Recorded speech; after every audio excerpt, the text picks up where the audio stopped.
சரி, இப்போ தேமுதிக திமுக கிட்ட போயிட்டாங்க. 20 வருஷமா ஒரு இல்லாத ஒரு கூட்டணி இந்த 2026 தேர்தலில் நடந்திருக்கு. கேப்டன் ஆத்மா மன்னிக்காதுன்னு எல்லாம் சொன்னாங்கல்ல, அப்படி தான் பார்க்குறேன்.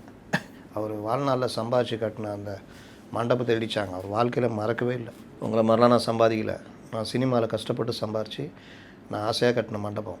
இப்படி போகிற ரோடை இப்படி சுற்றி கொண்டு வந்து இடித்து என் மண்டபத்தை பாதிச்சு என் வாழ்நாளில் மறக்க மாட்டேன். நல்லா இருந்துட்டு போங்கன்னார். இப்படியே சொன்னார், நல்லா இருந்துட்டு போங்க.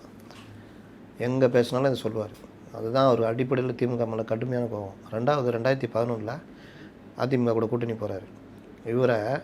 இவர் மட்டும்தான் வேறு பெரும் குடிகார மாதிரியும், மற்றவங்களாம் அப்படி மோந்து பார்த்தாலும் மயக்கம் போட்டு வந்துடுற மாதிரியும் அன்றைக்கி உட்காந்து பேசுகிறாங்க. வடிவேலெல்லாம் வச்சுக்கிட்டு. வடிவேல் எப்படிப்பட்ட குடிகாரன்னு தெரியும்ல. ஆனால் அவர் உட்காந்துட்டு இவரை கப்பல்னா கேப்டன் இருப்பாங்க, தண்ணியில் இருக்கிறது தான் கப்பல் கேப்டனு, இவர் தண்ணியிலே மிதப்பார். இவர் அப்படி இப்படி கீழே உட்காந்து சிரிச்சுக்கிட்டு அவர் எந்த அளவுக்கு டிஃபேம் பண்ண முடியுமோ அவ்வளோ டிஃபேம் பண்ணாங்க. அவரை ஒரு வழி பண்ணதில் திமுகவுக்கு பெரும் பங்கு உண்டு. அவங்களோட போய் கூட்டணி வைக்கிறீங்க, கட்சியை கொண்டு போய் அடகு வச்சுட்டாங்க. அப்போ மக்கள் எப்படி பார்ப்பாங்க? என்னம்மா 5 வருஷம் அவ்வளோ திட்டினேன், இப்போ அதே வாயில் புகழ்ந்து பேச போகிறீங்களா? அப்படி தானே பார்ப்பாங்க.